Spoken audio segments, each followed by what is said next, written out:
जय माता दी भक्तगणों, आज मैं आपके सामने दुर्गा सप्तशती का 11वां अध्याय पढ़ने जा रही हूँ। एकादशो अध्याय देवताओं द्वारा देवी की स्तुति तथा देवी द्वारा देवताओं को वरदान। मैं भुवनेश्वरी देवी का ध्यान करता हूँ। उनके श्रीअंगों की आभा प्रभात काल के सूर्य के समान है और मस्तक पर चंद्रमा का मुकुट धारण किया हुआ है। वे उभरे हुए स्तनों और 3 नेत्रों से युक्त हैं।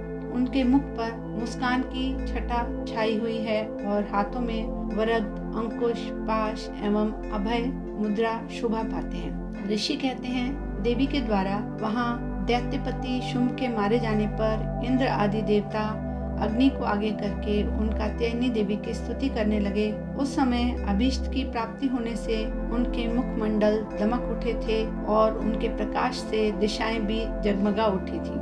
देवता बोले, शरणागत की पीड़ा दूर करने वाली देवी, हम पर प्रसन्न हो। संपूर्ण जगत की माता प्रसन्न हो।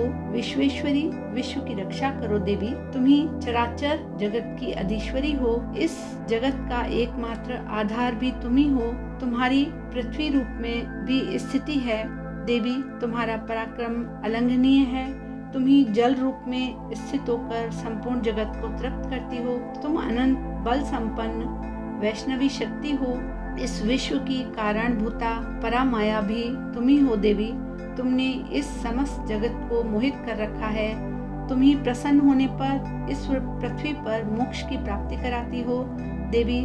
संपूर्ण विद्याएं तुम्हारे लिए ही भिन्न भिन्न स्वरूप हैं। जगत में जितनी स्त्रियां हैं वे सब तुम्हारी ही मूर्तियां हैं। जगदम्बिके, एकमात्र तुमने ही इस विश्व को व्याप्त कर रखा है।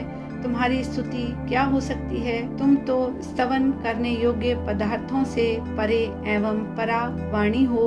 जब तुम सर्वस्वरूपा देवी, स्वर्ग तथा मोक्ष प्रदान करने वाली हो, तब इसी रूप में तुम्हारी स्तुति हो गई। तुम्हारी स्तुति के लिए इससे अच्छी उक्तियां और क्या हो सकती हैं। बुद्धि रूप से सब लोगों के हृदय में विराजमान रहने वाली तथा स्वर्ग एवं मोक्ष प्रदान करने वाली नारायणी देवी, तुम्हें नमस्कार है। कला, काष्ठा आदि रूप से क्रमशः परिणाम की ओर ले जाने वाली तथा विश्व का उपसंहार करने में समर्थ नारायणी, तुम्हें नमस्कार है। नारायणी, तुम सब प्रकार का मंगल प्रदान करने वाली मंगलमयी हो। कल्याण प्रदायिनी शिवा हो। सब पुरुषार्थों को सिद्ध करने वाली शरणागत वत्सला, 3 नेत्रों वाली एवं गौरी हो, तुम्हें नमस्कार है। तुम सृष्टि पालन और संहार की शक्तिभूता सनातनी देवी, गुणों का आधार तथा गुणमयी हो नारायणी, तुम्हें नमस्कार है। तुम सर्व गुणमयी हो नारायणी, तुम्हें नमस्कार है। शरण में आए हुए दीनों एवं पीड़ितों की रक्षा में संलग्न रहने वाली तथा सबकी पीड़ा दूर करने वाली नारायणी, तुम्हें नमस्कार है। नारायणी, तुम ब्रह्माणी का रूप धारण करके हंसों के जुते हुए विमान पर बैठती तथा कुश मिश्रित जल छिड़कती रहती हो, तुम्हें नमस्कार है। माहेश्वरी रूप से त्रिशूल, चंद्रमा एवं सर्प को धारण करने वाली तथा महान वृषभ की पीठ पर बैठने वाली नारायणी, तुम्हें नमस्कार है। मोरों और मुर्गों से घिरी रहने वाली महाशक्ति धारण करने वाली कौमारी रूप धारिणी निष्पापे नारायणी, तुम्हें नमस्कार है। शंख, चक्र, गदा और शांख धनुष तथा उत्तम आयुधों को धारण करने वाली वैष्णवी शक्ति रूपा नारायणी, तुम्हें नमस्कार है। तुम हम पर प्रसन्न हो। हाथ में भयानक महाचक्र लिए और दाढ़ों पर धरती को उठाए हुए वाराही रूप धारिणी कल्याणमयी नारायणी, तुम्हें नमस्कार है। भयंकर नरसिंह रूप से दैत्यों के वध के लिए उद्योग करने वाली तथा त्रिभुवन की रक्षा में संलग्न रहने वाली नारायणी, तुम्हें नमस्कार है। मस्तक पर किरीट और हाथ में महावज्र धारण करने वाली, सहस्त्र नेत्रों के कारण उद्दीप्त दिखाई देने वाली और वृत्तासुर के प्राणों का अपहरण करने वाली इंद्र शक्ति रूपा नारायणी, तुम्हें नमस्कार है। शिवदूती रूप से दैत्यों की महती सेना का संहार करने वाली, भयंकर रूप धारण करके विकट गर्जना करने वाली नारायणी, तुम्हें नमस्कार है। दाढ़ों के कारण विकराल मुख वाली, मुंडमाला से विभूषित मुंडमर्दिनी चामुंडा रूपा नारायणी, तुम्हें नमस्कार है। लक्ष्मी, लज्जा, महाविद्या, श्रद्धा, पुष्टि, स्वधा, ध्रुवा, महारात्रि तथा महाअविद्या रूपा नारायणी तुम्हें नमस्कार है। मेधा, सरस्वती, वरा, भूति, वाभ्रवी, तामसी, नियता तथा ईशा रूपी नारायणी तुम्हें नमस्कार है। सर्वस्वरूपा, सर्वेश्वरी तथा सब प्रकार की शक्तियों से संपन्न दिव्य स्वरूपा दुर्गे देवी, सब भयों से हमारी रक्षा करो तुम्हें नमस्कार है। कात्यायनी, यह 3 लोचनों से विभूषित तुम्हारा सौम्य मुख सब प्रकार से भयों से हमारी रक्षा करे तुम्हें नमस्कार है। भद्रकाली, ज्वालाओं के कारण विकराल प्रतीत होने वाले अत्यंत भयंकर और समस्त असुरों का संहार करने वाला तुम्हारा त्रिशूल हमें भय से बचाए तुम्हें नमस्कार है। देवी, अपनी ध्वनि से संपूर्ण जगत को व्याप्त करके दैत्यों के तेज को नष्ट किए देता है।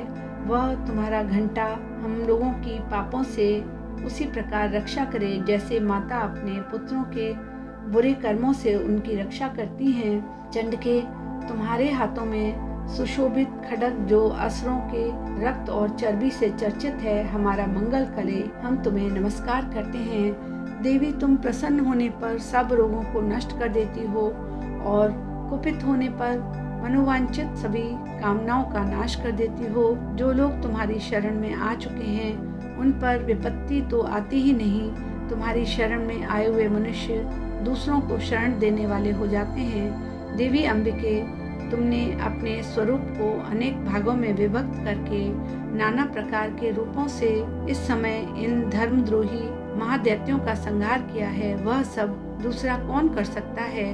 विद्याओं में ज्ञान को प्रकाशित करने वाले शास्त्रों में तथा आदि वाक्यों में तुम्हारे सिवा और किसका वर्णन है, तथा तुमको छोड़कर दूसरी कौन सी ऐसी शक्ति है जो इस विश्व को अज्ञान में घोर अंधकार से परिपूर्ण ममता रूपी गड़े में निरंतर भटका रही हो। जहाँ राक्षस, जहाँ भयंकर विष वाले सर्प, जहाँ शत्रु तथा जहाँ लुटेरों की सेना और दावानल हो, वहाँ समुद्र के बीच में भी साथ रहकर तुम विश्व की रक्षा करती हो। विश्वेश्वरी, तुम विश्व का पालन करती रहो। विश्व रूपा हो इसलिए संपूर्ण विश्व को धारण भी करती हो। तुम भगवान विश्वनाथ की भी वंदनीय हो। जो लोग भक्ति पूर्वक तुम्हारे सामने मस्तक झुकाते हैं वे संपूर्ण विश्व को आश्रय देने वाले होते हैं। देवी, तुम हम पर प्रसन्न हो। जैसे इस समय असुरों का वध करके तुमने शीघ्र ही हमारी रक्षा की, उसी प्रकार सदा हमें शत्रुओं के भय से बचाओ। संपूर्ण जगत का पाप नष्ट कर दो और उत्पात एवं पापों के फलस्वरूप प्राप्त होने वाली महामारी आदि बड़े बड़े उपद्रवों को शीघ्र ही दूर कर दो। विश्व की पीड़ा दूर करने वाली देवी, हम तुम्हारे चरणों में हैं, हम पर प्रसन्न हो। त्रिलोक निवासियों की पूजनीय परमेश्वरी, सब लोगों को वरदान दो और इस विश्व महामारी कोरोना को खत्म करो। देवी बोली, देवताओं, मैं वर देने को तैयार हूँ। तुम्हारे मन में जिसकी इच्छा हो वह वर मांग लो। संसार के लिए इस उपकारक वर को मैं अवश्य दूंगी। देवता बोले, सर्वेश्वरी, तुम इसी प्रकार तीनों लोगों की समस्त बाधाओं को शांत करती रहो और हमारे शत्रुओं का नाश करती रहो। देवी बोली, देवताओं, वैवस्व मनवंतर के 28वें युग में शुंभ और निशुंभ नाम के 2 अन्य महादैत्य उत्पन्न होंगे।